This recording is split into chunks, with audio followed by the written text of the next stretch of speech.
Assalamualaikum warahmatullahi wabarakatuh. Alhamdulillahirabbil alamin wassalatu wassalamu ala asyrafil anbiya'i wal mursalin wa ala alihi washabihi rasulillahi ajmain. Amma ba'du. Pertama, marilah kita panjatkan puja dan puji syukur kita atas kehadiran Allah Subhanahu wa taala yang mana berkat rahmat dan karunia-Nya kami dapat menyelesaikan makalah ini dengan baik dan benar. Sholawat dan salam tak lupa kita aturkan kepada junjungan alam, yakni Nabi besar Muhammad Sallallahu Alaihi Wasallam dengan mengucapkan Allahumma sholli ala Muhammad wa ala ali Muhammad. Semoga kita diberikan syafaat oleh beliau di akhirat nanti. Amin, amin ya rabbal alamin. Yang kami hormati Bapak Dr. Haji Nasrul SPD MPD dan juga Bapak Dr. Qodardi MPD selaku dosen pembimbing mata kuliah Bahasa Indonesia serta teman-teman dari kelas F Ilmu Komunikasi yang kami cintai dan kami sayangi. Sebelum melanjutkan materi, izinkan kami memperkenalkan diri. Kami berasal dari kelompok 4 yang terdiri dari saya Alfi Syahrin, rekan saya Yogi Herlangga dan juga Zendri Fani Ma'arif yang akan membawakan materi tentang bahasa ragam ilmiah, yaitu kalimat, kalimat efektif, dan paragraf. Pengertian kalimat. Kalimat dapat dipahami sebagai suatu bahasa terkecil yang dapat digunakan untuk menyampaikan ide atau gagasan. Pakar menyampaikan bahwa kalimat adalah satuan bahasa yang secara relatif berdiri sendiri, mempunyai intonasi akhir, dan secara aktual dan potensial terdiri atas klausa. Klausa merupakan satuan kebahasaan yang merupakan kelompok kata yang setidaknya terdiri atas subjek dan predikat. Kalimat dalam wujud lisan diucapkan dengan suara naik turun dan keras lembut, di sela jeda dan diakhiri dengan intonasi akhir. Sedangkan dalam wujud tulisan, kalimat dimulai dengan huruf kapital, diakhiri dengan tanda titik, tanda tanya, atau tanda seru. Dari uraian tersebut dapat disimpulkan bahwa kalimat adalah serangkaian kata yang tersusun secara sistematis sesuai dengan kaidah yang berlaku untuk mengungkapkan gagasan, pikiran, atau perasaan yang relatif lengkap. Untuk bagian selanjutnya akan disampaikan oleh rekan saya. Assalamualaikum warahmatullahi wabarakatuh. Perkenalkan, nama saya Zendri Fani Ma'arif. Di sini saya akan melanjutkan presentasi dari rekan saya. Di sini saya akan menjelaskan tentang paragraf. Paragraf mempunyai beberapa pengertian. Yang pertama, paragraf adalah karangan mini. Artinya, semua unsur karangan yang panjang ada dalam paragraf. Yang kedua, paragraf adalah satuan bahasa tulis yang terdiri beberapa kalimat yang tersusun secara runtut, logis, dalam suatu kesatuan ide yang tersusun secara lengkap dan utuh. Yang ketiga, paragraf adalah bagian dari suatu karangan yang terdiri dari sejumlah kalimat yang mengungkapkan suatu informasi dengan pikiran utama sebagai pengendaliannya dan pikiran penjelas sebagai dukungannya. Yang keempat, paragraf yang terdiri atas satu kalimat berarti tidak menunjukkan ketuntasan ataupun kesempurnaan. Sekalipun tidak sempurna, paragraf yang terdiri satu kalimat dapat digunakan. Paragraf satu kalimat ini dapat dipakai sebagai peralihan antar paragraf. Sekali untuk memperbesar efek dinamika bahasa. Akan tetapi, sebagai kesatuan, gagasan menjadi suatu bentuk ide yang utuh dan lengkap. Paragraf hendaklah dibangun dengan sekelompok kalimat yang saling berkaitan dan mengembangkan suatu gagasan. Dan selanjutnya kita masuk ke dalam ciri-ciri paragraf. Kalimat pertama bertakuk ke dalam 5 ketukan spasi untuk jenis karangan biasa, misalnya surat, dan 8 ketukan untuk jenis karangan ilmiah formal, misalnya makalah, skripsi, tesis, dan disertasi. Karangan berbentuk lurus yang bertakuk atau block style ditandai dengan jarak spasi merenggang, satu spasi lebih banyak daripada jarak antar baris lainnya. Paragraf menggunakan pikiran utama atau gagasan utama yang dinyatakan dalam kalimat topik. Setiap paragraf menggunakan sebuah kalimat topik dan selebihnya merupakan kalimat pengembang yang berfungsi menjelaskan, menguraikan, atau menerangkan pikiran utama yang ada dalam kalimat topik. Paragraf menggunakan pikiran penjelasan atau gagasan penjelasan yang dinyatakan dalam kalimat penjelas. Kalimat ini berisi detail-detail kalimat topik. Paragraf bukan kumpulan kalimat-kalimat topik. Paragraf hanya berisi satu kalimat topik dan beberapa kalimat penjelas. Setiap kalimat penjelas berisi detail yang sangat spesifik dan tidak mengulang pikiran penjelas lainnya. Selanjutnya kita masuk dalam fungsi paragraf. Yang pertama itu ada mengekspresikan gagasan tertulis dengan memberikan bentuk suatu pikiran dan perasaan ke dalam serangkaian kalimat yang tersusun secara logis dalam suatu kesatuan. Yang kedua ada menandai peralihan atau pergantian gagasan baru bagi karangan yang terdiri beberapa paragraf. Ganti paragraf berarti ganti pikiran. Yang ketiga ada menudahkan pengembangan topik karangan ke dalam satuan-satuan unit pikiran yang lebih kecil. Dan terakhir ada memudahkan pengendalian variabel, terutama karangan yang terdiri atas beberapa variabel. Itu saja tentang paragraf. Jadi kesimpulan dari semua ini adalah kalimat efektif adalah kalimat yang dapat mengungkapkan gagasan pemakainya secara tepat dan dapat dipahami secara tepat pula. Kalimat efektif bertujuan untuk mengurangi kesalahan-kesalahan fatal dalam penafsiran kalimat, sehingga tidak ada penafsiran ganda. Paragraf adalah seperangkat atau kelompok kalimat yang tersusun dari satu kalimat pokok dan beberapa kalimat penjelas. Yang dimaksud kalimat pokok adalah suatu kalimat yang berisikan masalah atau kesimpulan dari paragraf itu sendiri. Dan kalimat penjelas merupakan suatu kalimat yang berisikan penjelasan masalah yang terdapat di kalimat pokok. Paragraf bukan berkaitan dengan segi keindahan karangan itu, tetapi pembagian per paragraf ini memiliki beberapa kegunaan, yaitu sebagai penampung fragmen ide pokok atau gagasan pokok keseluruhan paragraf. Alat untuk memudahkan pembaca memahami jalan pikiran penulisnya. Penanda bahwa pikiran baru dimulai. Alat bagi pengarang untuk mengembangkan jalan pikiran secara sistematis dalam rangka keseluruhan karangan. Paragraf dapat berguna bagi pengantar, transisi, dan penutup. Itu saja dari kami. Jika ada teman-teman yang ingin bertanya, bisa ditulis melalui WhatsApp grup. Assalamualaikum warahmatullahi wabarakatuh. Saya Alif Ibu Juliano dari kelompok 4 ingin melanjutkan penjelasan dari Nur Indah. B. Peran bahasa Indonesia. Di era globalisasi seperti sekarang ini, orang-orang sudah banyak yang tidak menggunakan bahasa Indonesia dengan baik dan benar. Contohnya di kalangan anak-anak remaja sekarang, mereka lebih suka menggunakan bahasa gaul ketimbang bahasa Indonesia itu sendiri. Seharusnya kita para generasi muda lah yang menjaga dan melestarikan bahasa Indonesia, bukan malah kita semaunya lebih memilih bahasa gaul ketimbang bahasa Indonesia. Banyak wisatawan-wisatawan asing yang datang ke Indonesia hanya ingin mempelajari bahasa kita dan budaya kita. Selain itu, banyak keunggulan-keunggulan yang dimiliki bahasa Indonesia. Di antaranya adalah 1. Fungsi pemersatu yang mengikat kebinekaan bahasa yang mengatasi batas-batas kedaerahan. 2. Fungsi penanda kepribadian yang akan membedakan bahasa Indonesia dengan pergaulannya dengan bahasa lain. 3. Fungsi menambah kewibawaan karena digunakan oleh kelompok masyarakat yang berpengaruh, terutama pula dalam kaitannya dengan sarana pengekspresian hasil teknologi. 4.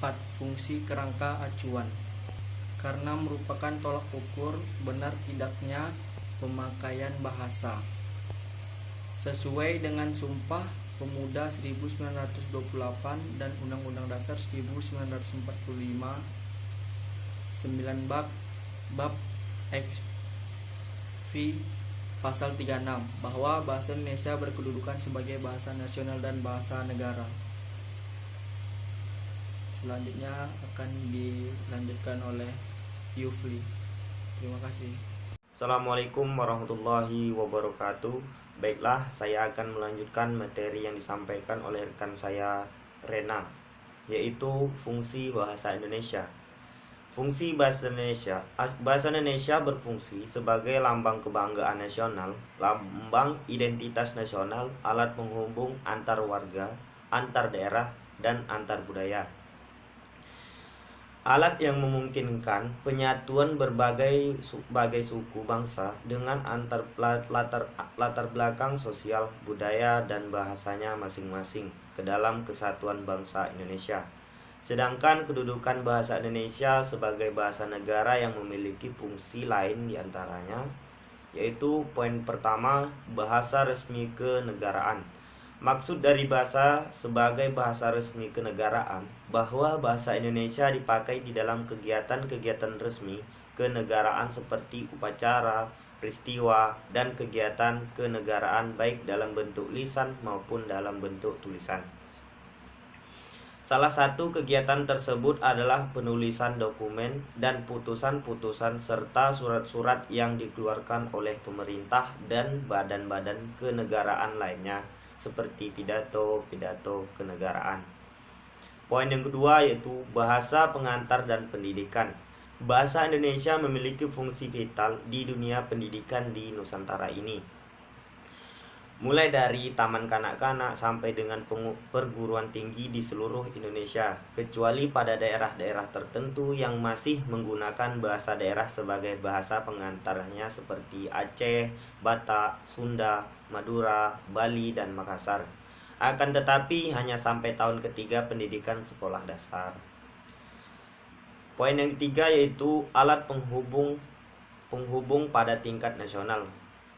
Dalam hal ini bahasa Indonesia dipakai bukan saja sebagai alat komunikasi, timbal balik antar pemerintah dan masyarakat luas, dan bukan saja sebagai alat perhubungan antar daerah dan antar suku, melainkan juga sebagai alat perhubungan di dalam masyarakat yang sama latar belakang sosial budaya dan bahasanya.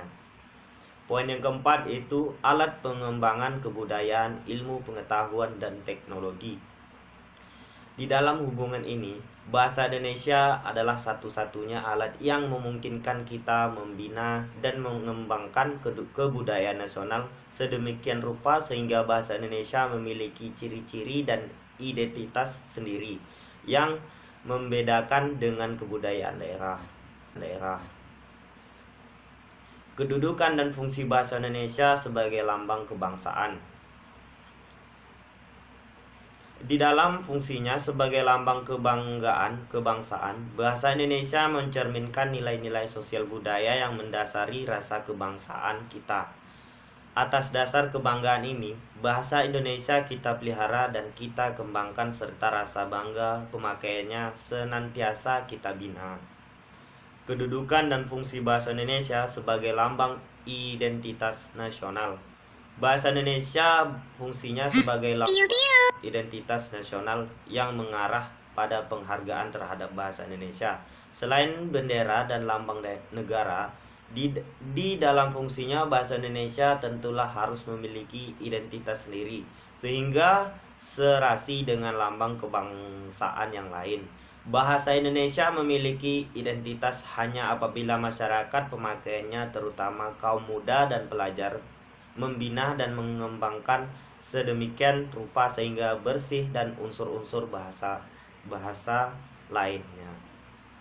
Kedudukan dan fungsi bahasa Indonesia sebagai alat penghubung antar budaya. Sebagai alat penghubung antar budaya, bahasa Indonesia memiliki peranan yang vital di masyarakat umum dan nasional. Berkat adanya bahasa Indonesia, masyarakat dapat berhubungan dengan satu dengan yang lain sedemikian rupa sehingga kesalahpahaman sebagai akibat perbedaan latar belakang sosial budaya dan bahasa tidak perlu dikhawatirkan. Masyarakat dapat berpergian ke seluruh pelosok tanah air dengan hanya memanfaatkan bahasa Indonesia sebagai satu-satunya alat komunikasi. Kedudukan dan fungsi bahasa Indonesia sebagai alat penyatuan berbagai suku bangsa. Bahasa Indonesia sebagai alat pemersatu berbagai suku bangsa. Bahasa Indonesia memungkinkan keserasian di antara suku-suku, budaya dan bahasa Nusantara, tanpa harus menghilangkan identitas kesukunan dan kesetiaan kepada nilai-nilai sosial budaya serta latar belakang bahasa daerah yang bersangkutan. Lebih dari itu, dengan bahasa nasional itu, masyarakat dapat melakukan kepentingan nasional jauh di atas kepentingan daerah atau golongan. Baiklah, itu saja yang dapat saya sampaikan. Lebih dan kurangnya mohon maaf. Wassalamualaikum warahmatullahi wabarakatuh.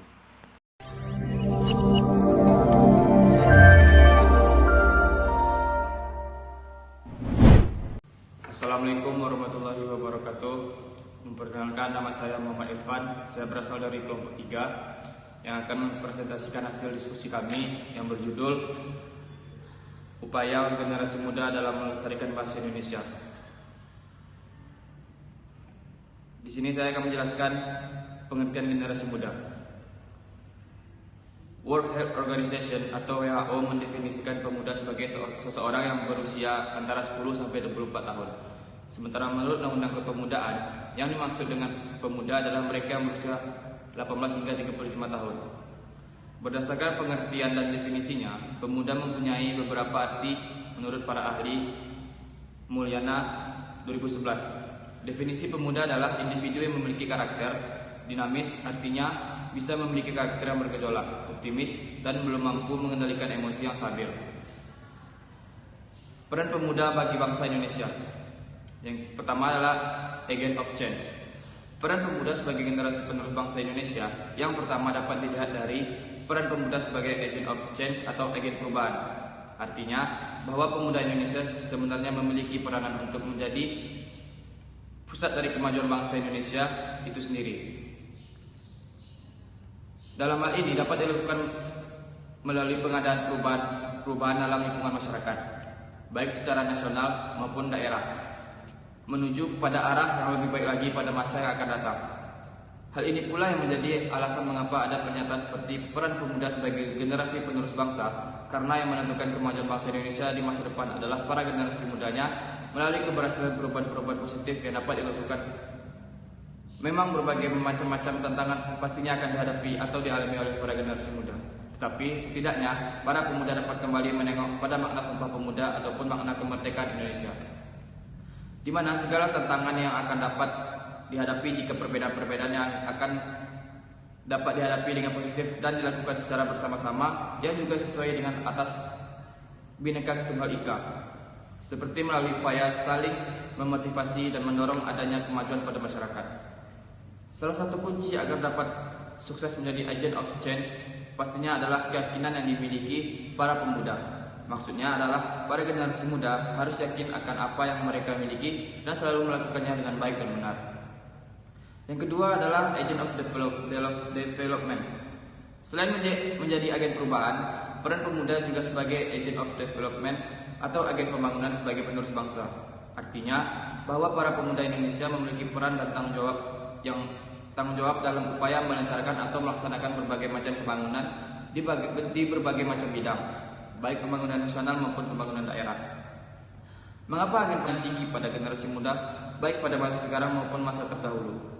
Hal yang dapat dilakukan adalah seperti selalu berusaha sebaik mungkin untuk dapat mencapai prestasi yang membanggakan bangsa Indonesia di mata dunia, menghilangkan jiwa mudah menyerah, menjaga kesatuan dan persatuan bangsa Indonesia, dan lain sebagainya.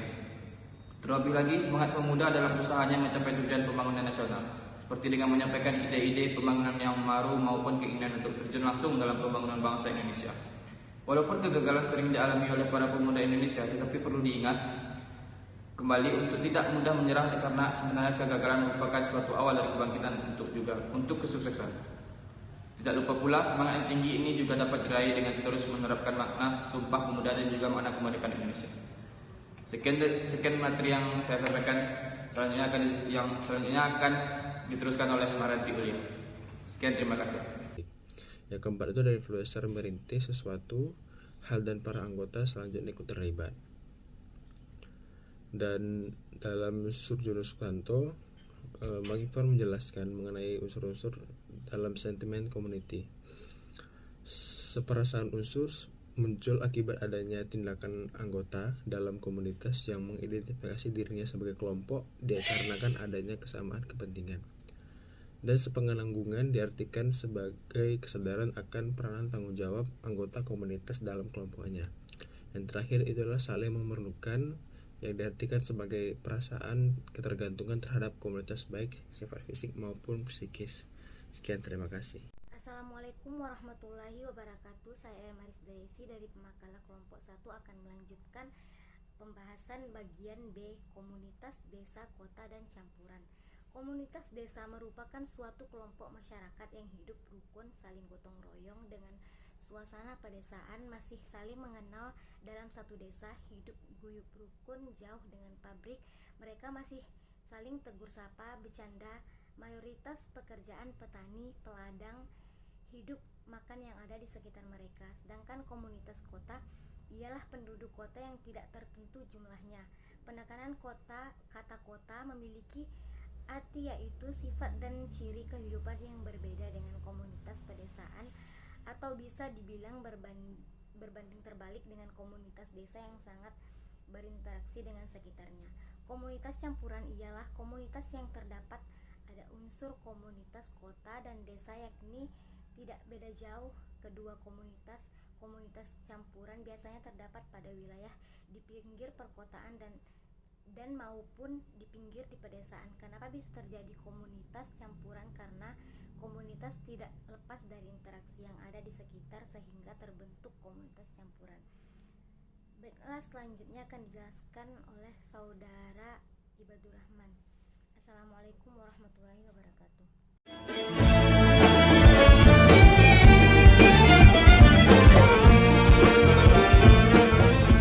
Assalamualaikum warahmatullahi wabarakatuh. Innal hamdalillah nahmaduhu wa nasta'inuhu wa nastaghfiruh wa na'udzu billahi min syururi anfusina wa min sayyi'atina may yahdihillahu fala mudhillalah wa may yudlilhu fala hadiyalah. Asyhadu an la ilaha illallah wa asyhadu anna Muhammadan abduhu wa rasuluh. Puji dan syukur kita panjatkan kepada kehadirat Allah Subhanahu wa taala yang telah memberikan kita nikmat sehat dan kesempatan untuk dapat sama-sama mengikuti perkuliahan pada kesempatan kali ini. Tak lupa pula kita panjatkan sholawat kepada baginda Muhammad sallallahu alaihi wasallam dengan mengucapkan Allahumma sholli ala sayyidina Muhammad wa ala ali sayyidina Muhammad. Assalamualaikum ya Rasulullah. Yang terhormat Bapak dosen pengampu yaitu Bapak Dr. Handus Haji Nasrul SPD MPD dan Bapak Dr. Handus Kodrani MPD dan teman-teman seperjuangan yang saya cintai. Pada kesempatan kali ini, kami dari kelompok 3 beranggotakan yaitu Sulasi dengan NIM 1214 03 21306. Syefa Lutfia dengan NIM yaitu 1214 03 21518 dan dengan saya sendiri yaitu Muhammad Ridho Aktizar dengan NIM yaitu 1214 03 1204. Baiklah, kami akan menyampaikan materi kami yang berjudul tentang struktur bahasa ragam ilmiah. Baiklah, saya akan memulainya dari subtema yang pertama yaitu pengertian kata. Kata memiliki pengertian sebagai sederet huruf yang berada di antara dua spasi dan memiliki sebuah arti. Menurut bahasa Sanskerta, pada awalnya unsur ini berasal dari kata yang memiliki arti bahasa, konversasi, cerita, atau dongeng. Dalam bahasa Melayu disebut atau dipersempit lagi sehingga menjadi kata. Kata memiliki fungsi yaitu sebagai satuan gramatikal terkecil yang membentuk suatu kalimat. Kata memiliki beberapa fungsi yaitu fungsi subjek, fungsi predikat, fungsi objek, fungsi keterangan, dan fungsi pelengkap. Adapun jenis kata yaitu kata benda, kata bilang, kata ganti. Klausa yang di dalamnya tidak memiliki subjek maupun predikat. Di sini, klausa ini memiliki konjungsi seperti ke, dan, dari, dan lainnya. Contohnya adalah masa bukanlah alat orasi rendahan. Di sini terdapat aturan dan juga kode etik jurnalistik. Jenis klausa berdasarkan unsur fungsinya. Pertama ada unsur pengisi fungsi subjek. Di sini biasanya adalah kata atau frasa benda, tapi dapat diisi juga dengan kata kerja, kata sifat, dan kata bilangan. Pada klausa ini, subjek kedudukannya ini lebih terdepan daripada predikat. Contohnya adalah saya belum memahami penjelasan guru. Saya sebagai subjek belum memahami sebagai predikat dan guru sebagai objek. Yang kedua ada unsur pengisi fungsi predikat, yaitu fungsi predikat dapat diisi dengan kategori kata benda, kata sifat, kata kerja, dan kata bilangan. Contohnya adalah rapat pengurus Himakom diadakan bulan depan. Rapat pengurus Himakom sebagai subjek diadakan sebagai predikat dan bulan depan sebagai keterangan. Yang ketiga ada unsur pengisi fungsi objek. Di sini adalah kata atau frasa benda. Jenis pengisi klausa fungsi objek berupa frasa nominal dan melengkapi verbal transitif. Yang keempat ada unsur pengisi fungsi pelengkap, yaitu klausa pelengkap berwujud nomina, adjektiva, atau frasa adjektiva pada predikat verbal. Yang kelima ada unsur pengisi fungsi keterangan. Di sini fungsinya adalah untuk memperluas serta membatasi makna subjek maupun predikat. Unsur pengisi keterangan dapat berupa keterangan, yaitu keterangan waktu, keterangan sebab, keterangan cara, keterangan alat, dan juga keterangan tempat. Demikianlah presentasi dari kelompok 3. Mohon maaf bila terdapat kesalahan kata. Atas perhatiannya kami ucapkan terima kasih. Jikalau ada teman-teman yang ingin bertanya, silahkan ajukan pertanyaannya di grup. Assalamualaikum warahmatullahi wabarakatuh.